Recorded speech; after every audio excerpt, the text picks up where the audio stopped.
जल्दी करो, मुझे पता है कि आप लोग नहीं करते, वीडियो देखते हो लेकिन सब्सक्राइब नहीं करते। लाल कलर का बटन नहीं से दबाओ, जल्दी दबाओ, जल्दी दबाओ, फिर मैं शुरू करूँ। दबा दो, जल्दी दबा दिया, घंटे में दबा देना, ठीक है।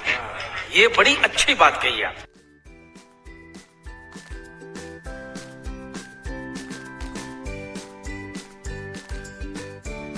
फर्स्ट वर्ड है हमारा रिप ऑफ। रिप ऑफ यानी ठगना।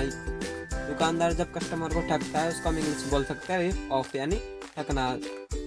जैसे हम उदाहरण के तौर पे इसको बोलेंगे, उसने मुझे ठग लिया। ही रिपेड मी ऑफ यानी उसने मुझे ठग लिया। नेक्स्ट है हमारा पाइल अप। पाइल अप यानी ढेर लगना। जैसे आप चित्र में या फिर आप पिक्चर में देख सकते हैं, जैसे किताबों का ढेर लग रहा है, इसको हम ही इंग्लिश में बोल सकते हैं पाइल अप। जैसे उदाहरण के तौर पे किताबों का ढेर मत लगाओ, don't pile up the books. Don't pile up the books यानी किताबों का ढेर मत लगाओ। नेक्स्ट है हमारा लुक इनटू। लुक इनटू यानी जांच पड़ताल करना, किसी चीज़ की जांच पड़ताल करना। जैसे उदाहरण के तौर पे हम इसको बोलेंगे, पुलिस इस मामले की जांच करेगी। The police will look into this matter यानी पुलिस इस मामले की जांच करेगी। नेक्स्ट वर्ड है हमारा फ्लेयर अप। फ्लेयर अप यानी भड़क जाना, किसी पर कोई छोटी छोटी बात पर भड़क जाना यानी किसी बात को लेकर भड़क जाना। जैसे उदाहरण के तौर पे हम इसको बोलेंगे, वह छोटी सी बात पर भड़क गई। The flared up at trivial things यानी वह छोटी सी बात पर भड़क गई। नेक्स्ट वर्ड है हमारा गेट बैक एट यानी किसी से बदला लेना, किसी से किसी बात का बदला लेना। जैसे उदाहरण के तौर पे हम बोलेंगे, मैं उससे बदला लेना चाहता हूँ। I want to get back at him यानी मैं उससे बदला लेना चाहता हूँ।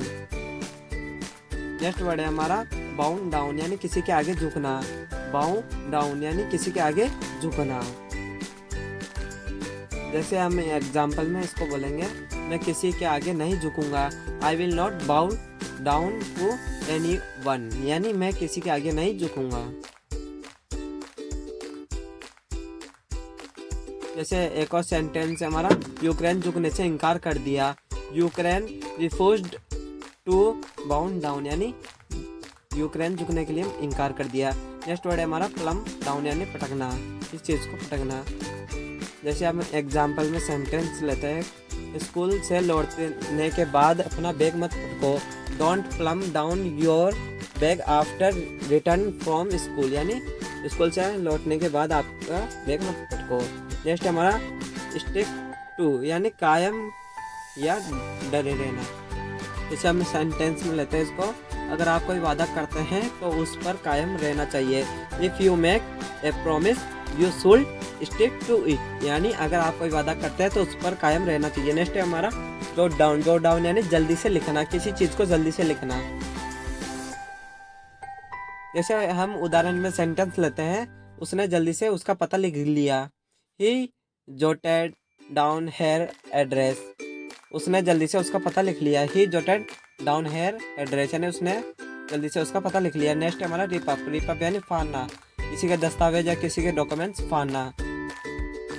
जैसे हम उदाहरण के तौर पे सेंटेंस लेते हैं, पत्थर को मत फाड़ो। Don't rip up the letter यानी पत्थर को मत फाड़ो।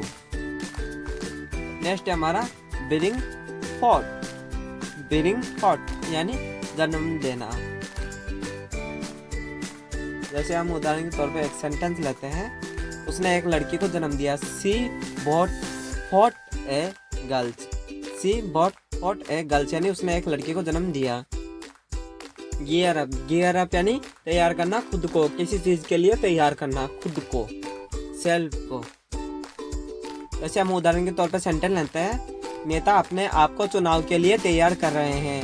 Politician are getting up for election यानी नेता अपने आप को चुनाव के लिए तैयार कर रहे हैं। नेक्स्ट हमारा बैक अवे। बैक अवे यानी पीछे हट जाना, किसी चीज़ से पीछे हट जाना यानी बैक अवे। जैसे हम उदाहरण के तौर पे कोई सेंटेंस लेते हैं, जैसे खूंखार कुत्ते को देखकर वह पीछे हट गया। After seen the ferocious dog he backed away यानी खूंखार कुत्ते को देखकर वह पीछे हट गया।